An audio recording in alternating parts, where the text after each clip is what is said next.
രാഷ്ട്രീയത്തിലും സാമുദായിക ഭൂപടത്തിലും വലിയ ചലനങ്ങൾ സൃഷ്ടിച്ചുകൊണ്ട് SNDP യോഗമായുള്ള ഐക്യ നീക്കത്തിൽ നിന്നും NSS ഔദ്യോഗികമായി പിന്മാറി.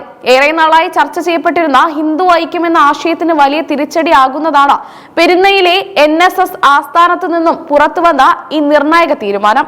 നിലവിലെ സങ്കീർണമായ രാഷ്ട്രീയ സാഹചര്യത്തിൽ ഇത്തരമൊരു സംയുക്ത നീക്കം പ്രായോഗികമല്ലെന്നും അത് അന്തിമമായി പരാജയപ്പെടുമെന്നും NSS ഡയറക്ടർ ബോർഡ് വാർത്താക്കുറിപ്പിലൂടെ വ്യക്തമാക്കി. പെരുന്നയിൽ ഇന്ന് ചേർന്ന NSS ഡയറക്ടർ ബോർഡ് യോഗത്തിലാണ് ഇത് സംബന്ധിച്ച തീപ്പൊരി പാറുന്ന ചർച്ചകൾ നടന്നത്. യോഗത്തിൽ പങ്കെടുത്ത ഭൂരിഭാഗം അംഗങ്ങളും ഐക്യ നീക്കത്തോട് വിയോജിപ്പ് രേഖപ്പെടുത്തി.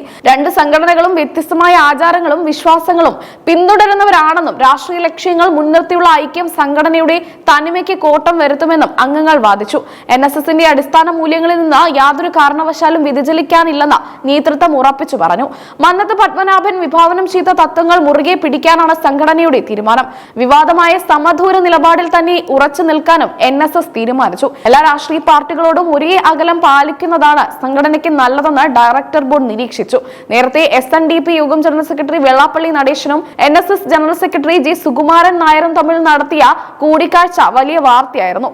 സാമുദായിക ആവശ്യങ്ങൾ നേടിയെടുക്കാൻ ഇരു സംഘടനകളും ഒന്നിച്ചു നിൽക്കുമെന്നായിരുന്നു അന്ന് പ്രഖ്യാപിച്ചിരുന്നത്.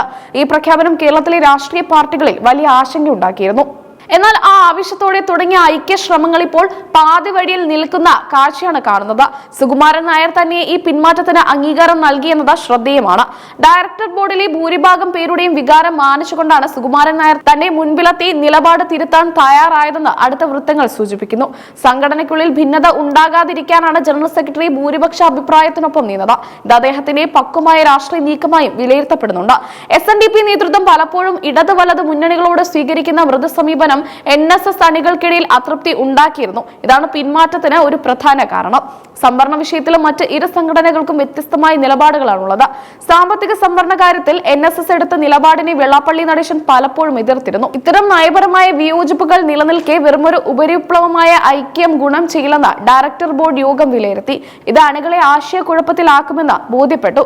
വരാനിരിക്കുന്ന തിരഞ്ഞെടുപ്പുകളിൽ NSSന്റെ ഈ സ്വതന്ത്ര നിലപാട് UDFനും LDFനും ഒരുപോലെ നിർണായകമാകും. ആർക്കും മുൻതൂക്കം നൽകാത്ത നിലപാടാണ് പെരുന്നയുടേത്. ഇതോടെ വെള്ളാപ്പള്ളി നടേശൻ ഇതിനോട് എങ്ങനെ പ്രതികരിക്കുമെന്നാണ് രാഷ്ട്രീയ കേരളം ഉറ്റുനോക്കുന്നത്. സംയുക്ത പ്രക്ഷോഭങ്ങൾ ഇനി ഉണ്ടാകില്ലെന്ന് ഉറപ്പായതോടെ SNDPയും പുനർചിന്തനത്തിന് നിർബന്ധിതരാകും. ചുരുക്കത്തിൽ സാമുദായിക ഐക്യം എന്ന പരീക്ഷണം വീണ്ടും പരാജയപ്പെടുമ്പോൾ കേരളത്തിലെ രാഷ്ട്രീയ സമവാക്യങ്ങൾ കൂടുതൽ സങ്കീർണമാവുകയാണ്. NSS വീണ്ടും തങ്ങളുടെ തനതായ വഴിയിലൂടെ സഞ്ചരിക്കാൻ ഒരുങ്ങുന്നു.